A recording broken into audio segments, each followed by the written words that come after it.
evening. Time is 6 o'clock. This is a meeting of the Instructional Committee of the United ISD Board of Trustees. Today is October the 11th, and we are present at the boardroom 201 Lindenwood. Juan Roberto Ramirez, Javier Montemayor for the record. Number one, the items listed below to be reviewed with recommendations for action. A, approval of targeted improvement plan for Antonio Gonzalez Middle School.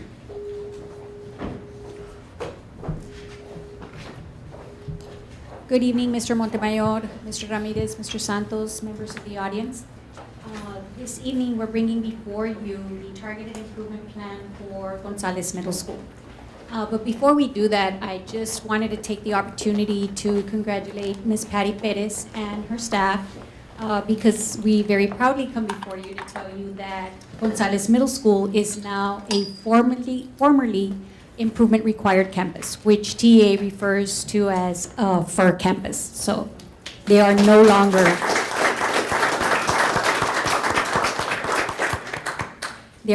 improvement required. Next slide. The target improvement plan requires that the campus go through a process that TA puts out that will look at the problem statements based on the data that the campus has. And from there, they develop root causes and interventions for that particular plan. Within there, you'll have quarterly goals for the problem statement. The first problem statement was identified as 49% of our students met the STAR writing standard. And then we identified the root cause as limited time to provide in-depth feedback to the students. Go back down, yeah, go back down. Problem statement number 1, if you'll go back down.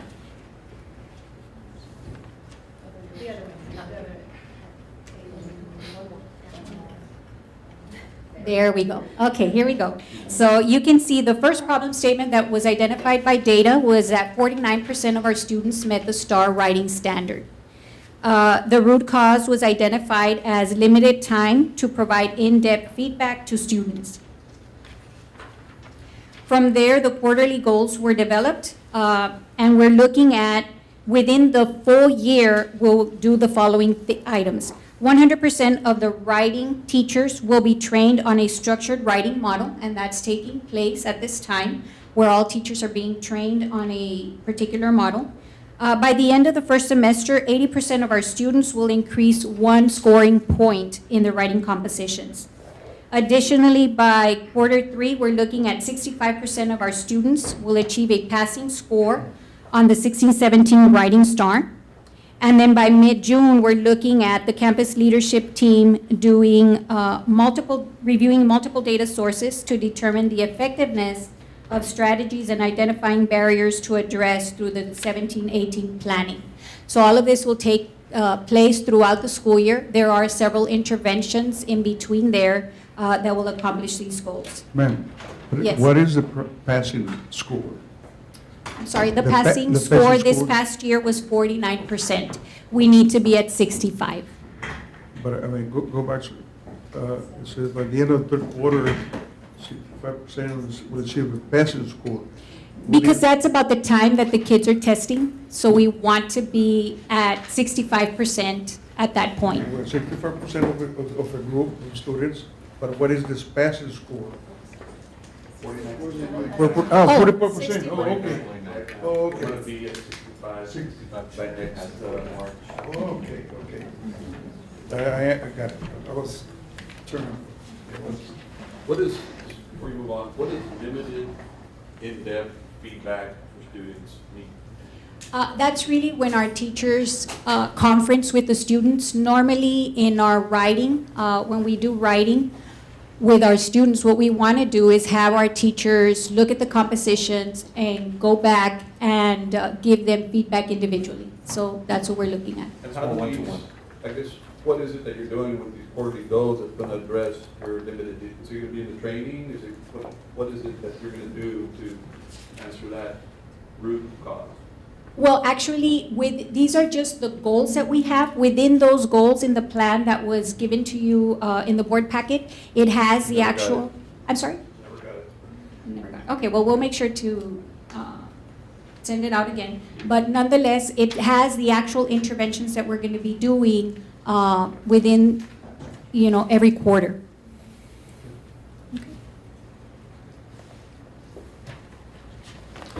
Okay, moving on to problem statement number 2, we're looking at 53% of our students met the STAR social studies standard. And the root cause that was identified by the campus leadership team at this time was inconsistent delivery of rigorous lessons and STAR formatted materials.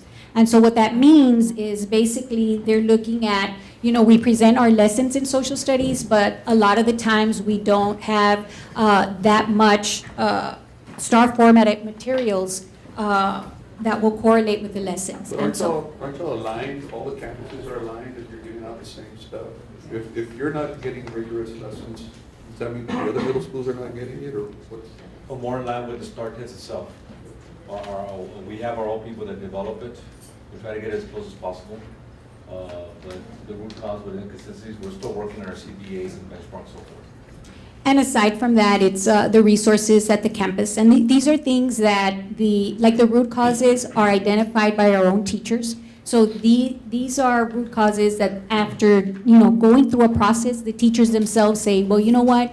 I think that we will probably do better if we do more of STAR formatted materials. So it's really kind of looking at it and, trying to see how they can do better. Did I misunderstood? I thought you said it was the TEA suggested. The format of what we have to do, the process is outlined by TEA, but we do get our campus leadership team to do it. It's a group of teachers that are identified to work on this process. Then going with problem number 2 and what we have identified at each quarter to be our goal, we have 100% in quarter 1, 100% of our social studies teachers will receive training on the 5E lesson model and instructional strategies training. So they're going through that at this point. In quarter 2, which is by the end of January, we're looking at 100% of our social studies teachers will implement now the 5E lesson model that they were trained on, and that you'll see that displayed in their lessons and lesson plans. By the end of March, 100% of our teachers are incorporating rigorous lessons to improve student achievement. And then by quarter 4, by mid-June, campus leadership will review STAR scores and data from the digital curriculum Exploros to determine the effectiveness of the program and identify strategies to implement in the next school year, 17-18.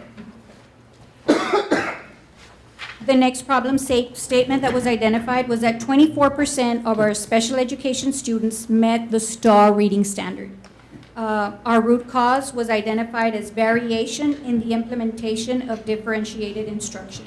And so when we ask what that means is that every teacher may have a different way of differentiating instruction, so we're looking at standardizing that within the campus. Quarterly goals for problem number 3, we're looking at, by the end of October, 100% of our reading teachers will be trained in differentiated strategies. For quarter 2, by the end of the semester, 100% of the reading teachers will incorporate the strategies and accommodations in their lesson plans and lessons. And then in quarter 3, we're looking at 100% of the reading teachers will assure that accommodations are being routinely utilized by our special education students in the co-teach classes, in daily lessons and assessments to improve reading scores. And then finally, we're looking at by mid-June, campus leadership will review multiple data sources to determine the effectiveness of differentiated instructional strategies. And then the last problem statement that was identified based on our data was 46% of our ELL students met the STAR reading standard. So our root cause was identified by our campus leadership team as being limited use of linguistic scaffolding strategies. So our goals are the following. By the end of October, 100% of teachers will be trained on sheltered instructional strategies. Quarter two, by the end of the first semester, 100% of our teachers will incorporate stratiques, which is what we call our sheltered instructional strategies, focusing on ELL groups in their lesson plans and lessons. By the end of March, we're looking at 100% of targeted ELL students are provided with prescriptive interventions. And then quarter four, by mid-June, campus leadership will conduct data analysis and finalize master schedule with a focus on our ELL population. These are the goals that have been set forth on this targeted improvement plan. We do want to point out some accomplishments that this campus has gone through. Our final tip, which is our targeted improvement plan for the 15-16 school year, which was required last year, was accepted and approved by TA on August the 31st of 2016. We also want to point out that Gonzales Middle School met all 4 indices this year, and it has moved from an improvement required status to formally improvement required, showing significant progress in all indices. And finally, Gonzales Middle School received a distinction designation in the area of student progress. So there is a lot of progress at the campus. At this time, we just want to thank you for all your support. I know that the board was instrumental in approving our plan last year, and so we come before you for the same thing this year. Any questions at this time? No more questions? Alisa Oliveros is here for Yes, the I'm here for record. the record. But just really quick, and I'm not criticizing, I'm just, what's different about this plan than what you had 15, 16, and 13, 14? What is different with this one? Yes, good evening, everyone, members of the board. First of all, I do want to clarify, because I know you had a couple of questions earlier, and I really wanted to come up here to explain to you. First of all, I am proud to say that we are no longer improvement required. That is a big success for our campus.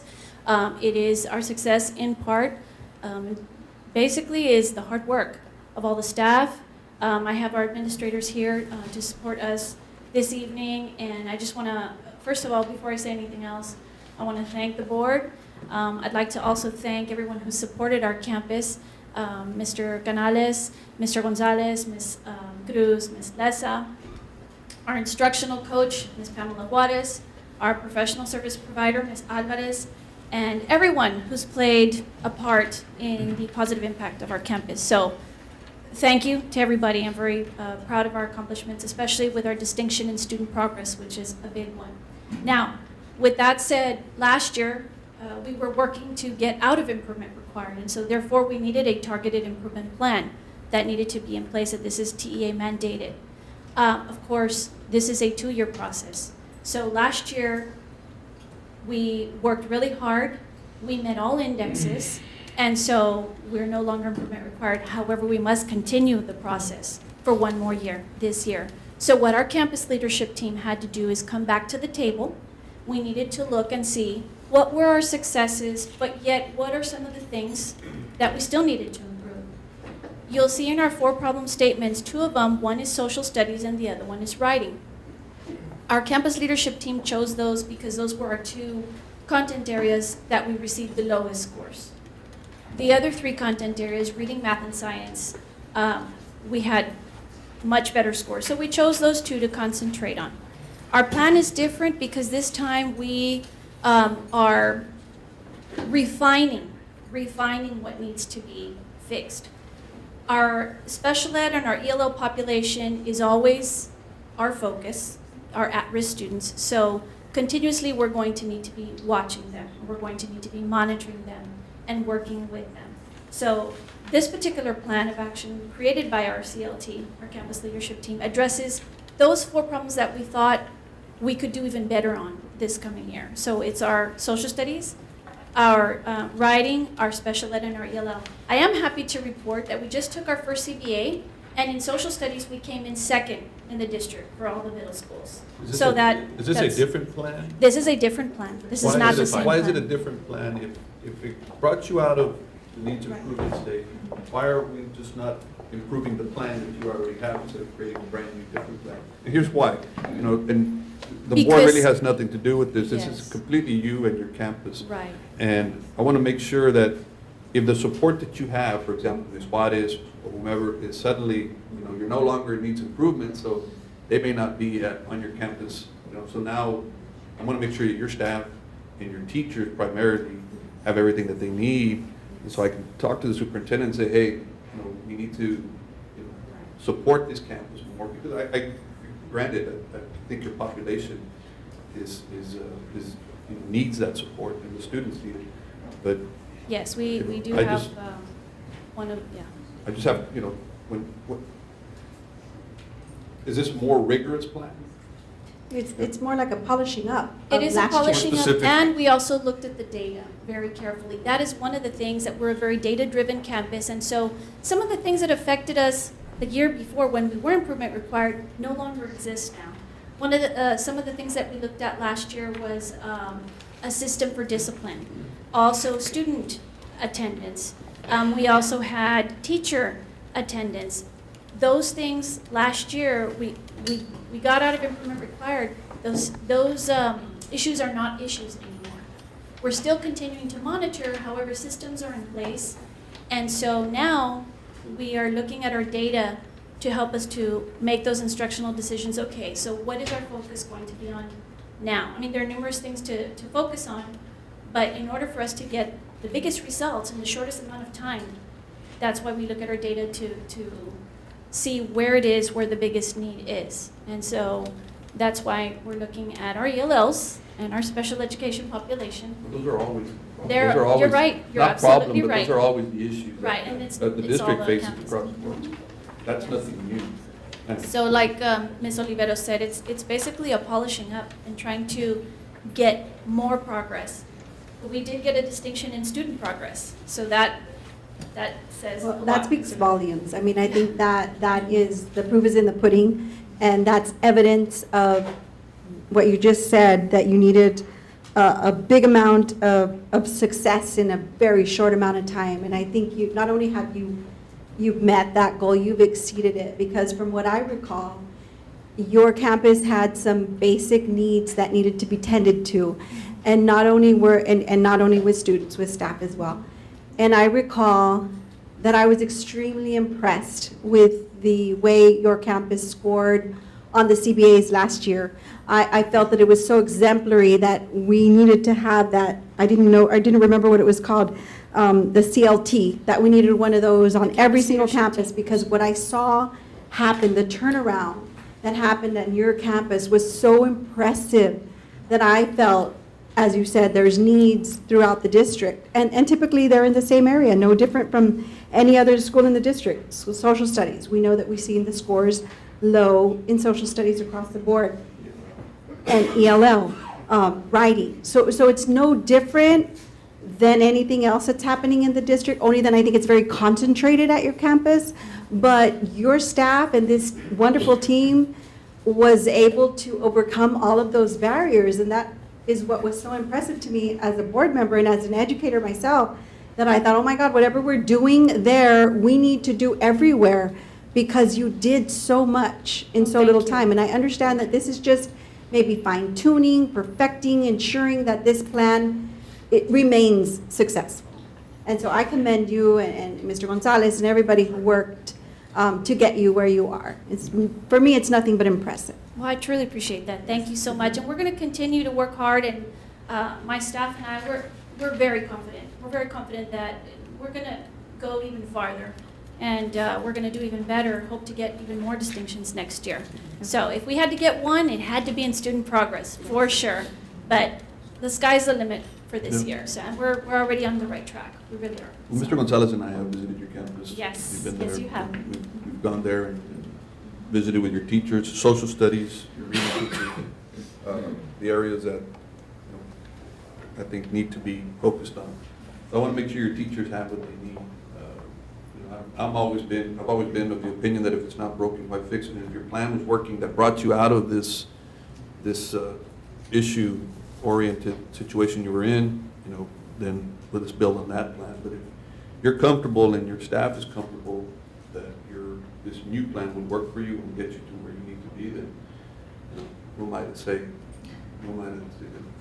But I do, you know, I do think that your teachers have done an outstanding job, but concerned that y'all do have the tools, that you do have the technology that you need, that you use it, and you take advantage of everything. You know, I do know that now you're out of that needs improvement stage, so, you know, basically it's the ball's in. Well, I But you're on your appreciate way that. out. Yes, You're yes, on your way we're- out. This is This it. is it. Yes, We're going to God continue willing. to we're- supporting Gonzalez along the other campus. And again, this, you know, as plans get tweaked, understand the standards of state keep rising. So we have to adjust the standards as well. Okay? As the target moves, we're meeting the challenge. And I just want to reassure you that we're truly appreciative of all the support. Curriculum and instruction has been wonderful in all the support that they've been providing for us, and we're very thankful. And the superintendent as well. Anything that we need, we've always been assisted on. So I'm very happy and thankful for that. So, and I appreciate your support. Thank you so much. Question? No, sir. Number two, thank you, Ms. Perez. First and final reading, Ms. Cruz, of policy DNA, local performance appraisal. Good evening, Mr. Montemayor, members of the audience, and other board members. We bring this policy before you. We approved it in the summer. But when looking, we're recommending the strikeout of number 5, have served on the current campus for at least 2 years. It places the campuses, for example, Veterans Elementary, who started off with individuals who were all moved there to this particular campus at a disadvantage because all teachers would have to be evaluated. They would not be able to be exempt because of this. As we're opening up new schools and so forth, we're going to have this impact. So we're recommending the deletion of this provision in this policy. Thank you. Second reading of local policies and TASB update 105. I hope you got this packet. It was a yellow packet that was sent to you maybe about three weeks ago. That was a summary of all of the policies in reference in update 105. And basically the policies are revisions because of the Every Student Succeed Act, going from Nickel B to the Every Student Succeed Act at the federal level. So those policies are now revised to reflect the revisions in that legislation or that federal laws. Questions? B, items to be reviewed by instructional committee for information only. Number 1, college academic readiness summary for 2015-16. Good evening, board members, Mr. Santos, members of the audience. I'm here to review the college readiness of the district. And if you go to the next slide, based on District Goal 1, student achievement, United is here to provide opportunities to assist students in preparing for college. So I'm going to show you the results for advanced placement, dual credit, concurrent enrollment, and SAT, ACT results. So we'll start off with the AP exams. This is the previous data from the testing that occurred in 2016, May of 2016. You'll notice there's a lot of green. Green is good. That means that we are exceeding expectations in reference to the number of 3s, 4s, and 5s, which are passing scores on the AP exam. What does that mean? AP performance is clearly outstanding in reference to the students earning college credit. So one of the goals of the district is to make sure that students graduate with quite a number of college credit, hopefully 45, not too many. But 45 is our goal in terms of college credit. So if you can see Spanish language in green, that is the exam that students do the best in. Thank you for bilingual department, Ms. Pompa, for your assistance on that. In reference to how many credits they get from college, up to 15 hours of college credit, depending on where they go, in reference to getting 3, 4, or 5 on that exam. So if you can see the exams that are in yellow, those are the exams that are competing against the dual credit courses we offer in our district, which is the U.S. History and the English 1301 and 1302. So just by looking at the amount of green, you'll notice that Alexander and LBJ got a performance distinction this year in their distinctions. And we're looking at this data being used for next year for United and Alexander getting distinctions in performance. So we go to the next page. You'll see the summary of how well we did in the district. For the past 3 years, you'll notice that the net has been positive gains.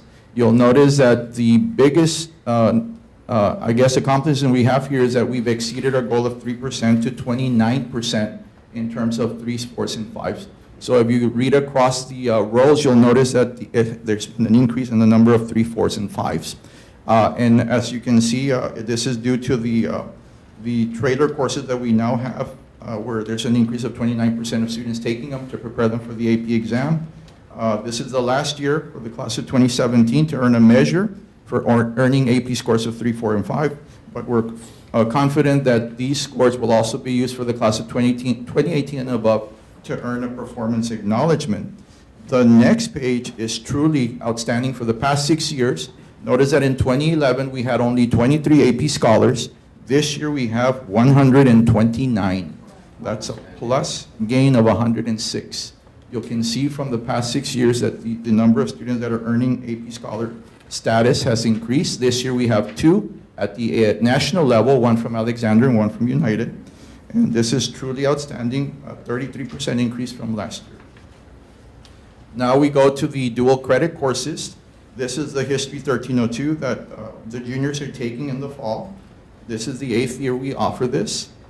This is the course that competes with the AP US History exam, and the exam is $92 for the AP exam. You'll notice that the passing rate overall is 98%.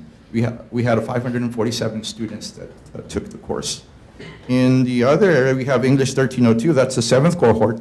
This is what the seniors take in the fall, and you'll notice that the passing rate is also 93%. Very, very good. And then we have the next slide where we have the English 1301. I'm sorry, 1302. 1301. Yes, that would be the juniors take that course. And you'll notice that the passing rate is also very positive, 99%.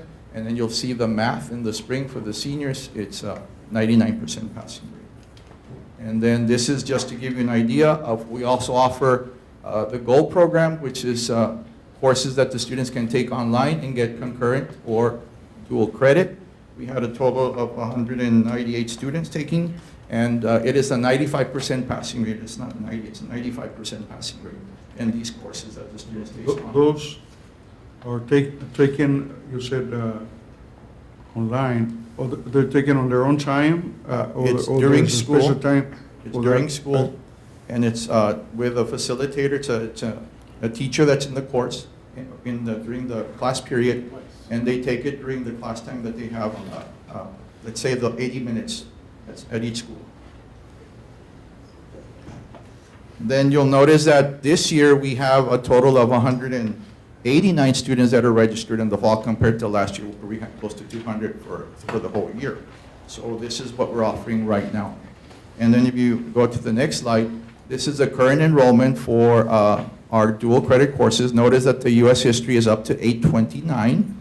That's an increase of 282 students. That's an increase of 52%. And you'll notice that for the English 1302, it's 485. And the good thing about the English 1302 is that our own teachers are teaching the course. So the district is saving over $130,000 in tuition. And now we also have a brand new course, the UT on Ramps course. This is Discovery Pre-Calculus, and right now, in our first cohort, we have 79 students that are taking the course. And this is through the University of Texas at Austin. Essentially, if the students meet the guidelines, they'll be able to get a credit from UT Austin. No, the course you're right. We now turn to the ACT scores. These are the, not that many students take the ACT because Texas is not an ACT state, it's an SAT state. And you'll notice that the highest score you can get on the ACT is a 36. The national average is about 20.8. Our district is at 18.7. The state is at 20.6, but you'll notice that if you look at the 6-year gains, they're all positive. The state is at -0.2, the district is at 1.2. If we now turn to the SAT scores, we also have positive gains. The highest score you can get, this is the old SAT, is 2,400. The national average is about 1,500. To get into TAMI, you need about a score of 900. UT, it's about 1,859. A&M is about 1,900. These are the average scores that we have, and you'll notice that they're all positive gains within the past 6 years. Notice that the state is at a negative 53 point gain. So we're making progress every year. We're not where the state is at, but we're still making progress. So this is also indicative of the course that we've implemented for the class of 2015, which is the PSAT, SAT Prep. We've also been using that. What's really good, what's coming up is that this is the current seniors. They took the SAT last year. You'll notice that this is a new SAT. You'll notice that they have a 957 average. They exceeded the state. The state is at 931, and the nation is at 971. You'll notice that this is indicative of what we're getting for this year in terms of SAT.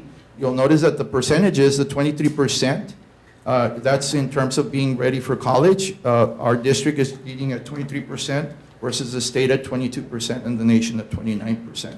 So that means that hopefully we're getting good results this coming school year. Now this is what's coming up from the freshmen. This is what the PSAT that they took as 8th graders. You'll notice that the score was 879, so they're exceeding the state. The state was 798, the nation was 802, so they're exceeding both the state and the national average. Notice that the college readiness benchmark, 70% of our students are college ready, 43% was the state, 42% was the nation. So we're expecting good things from the students that are coming. Do you have any questions?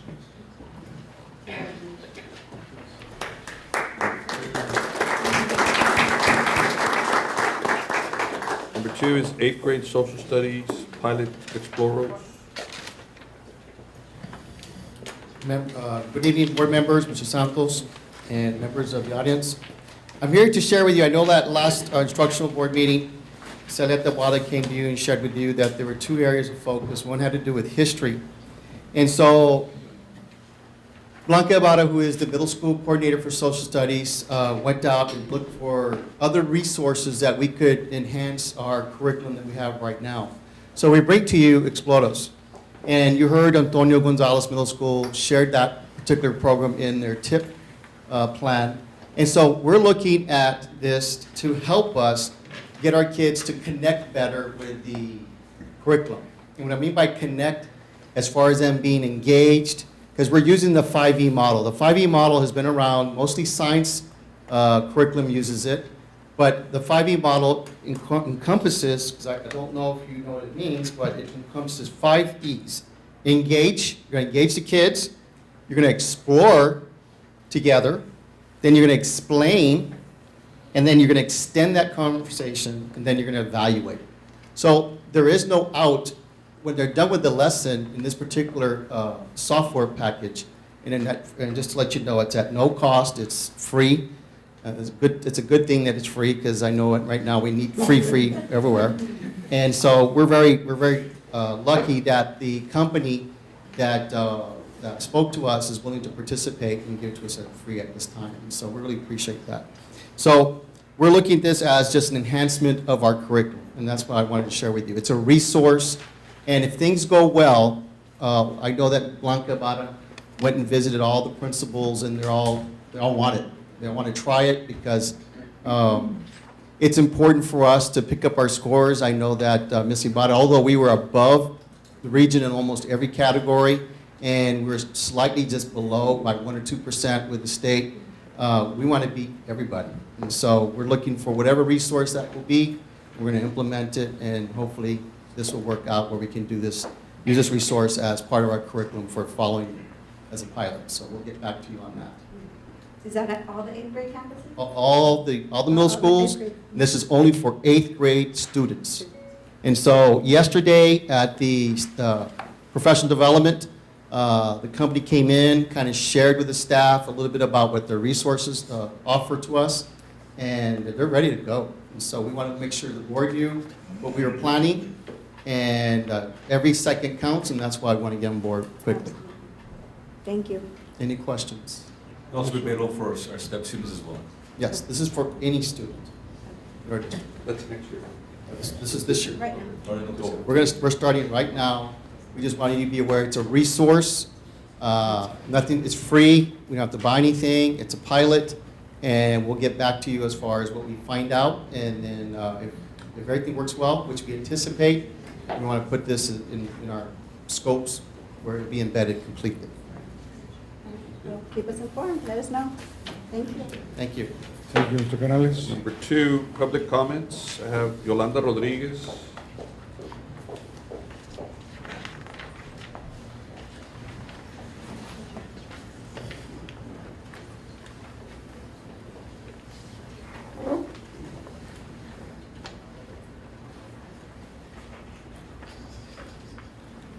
Good evening, members of the board, Good evening. Mr. Santos, and members of the audience.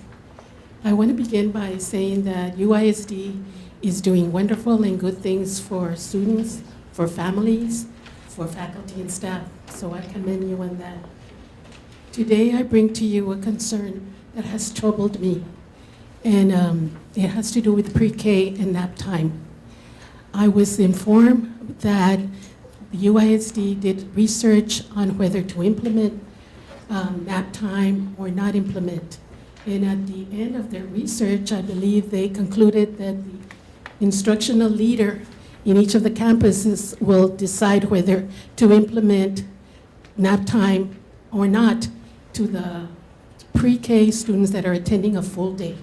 It's a very long day for them. They get up early, probably earlier than some of us in this room right now, and then they have a long day of learning. And so it is important that we provide what is best for them.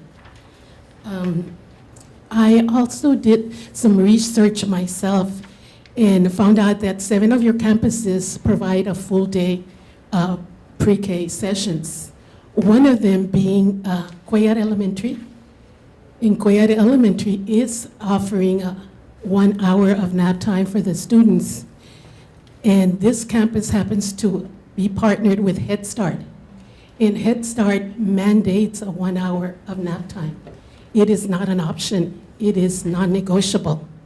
The state does not mandate nap time, but you will agree with me that we want to do what is best for children. And I'm going to copy what a fellow classmate of mine just stood here, David Canales, and I'm going to copy what he said.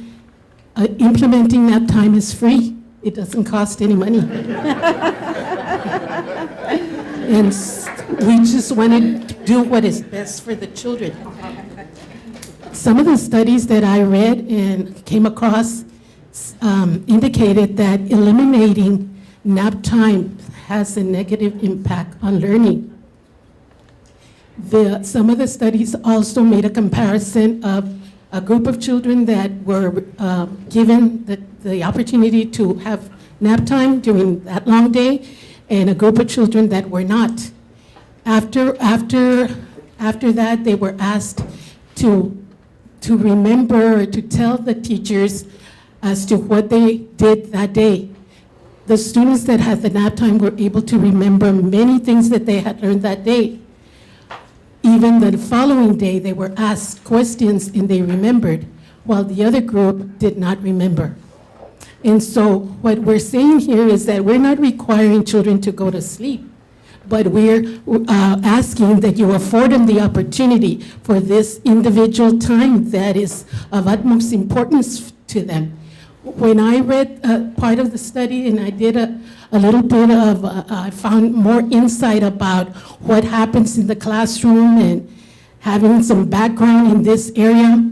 One of the medical doctors in the study says that when you take a midday nap, you only use light stages of sleep.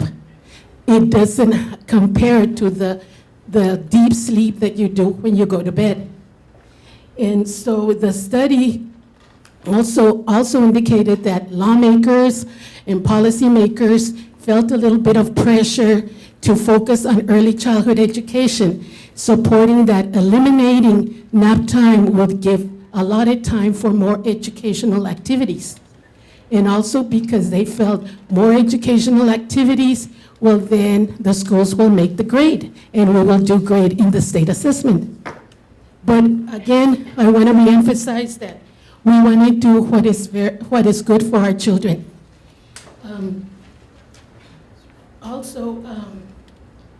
Also that this part of individualization that I mentioned is the umbrella of the social emotional domain. And that's a very important domain because it crosses in through other domains of learning. And so what we're asking, or what I'm asking, is that the district revisits this item, revisits nap time, and do it for them, again, because it's free and we want to do what is best for children. And I want lastly to make a comment regarding that we all know that who Albert Einstein was and all the contributions that he gave to the world in the area of science and math. Well, did you know that he too took a midday nap every day? Thank you very much. I think we all need one. Thank you very much. I like nap time. Thank you, Ms. Rodriguez. Okay, we're adjourned.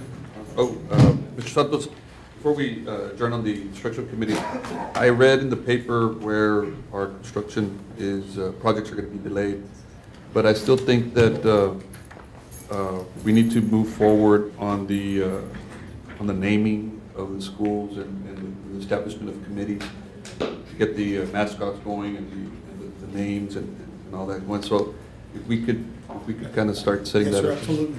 We met with Mr. Linecker today, and I think, based on the article that was presented, I think what Linecker Construction is asking for extension of days, not necessarily where they're going to finish. And the reason they do that, obviously, is financial. They have a date when the campus should be ready.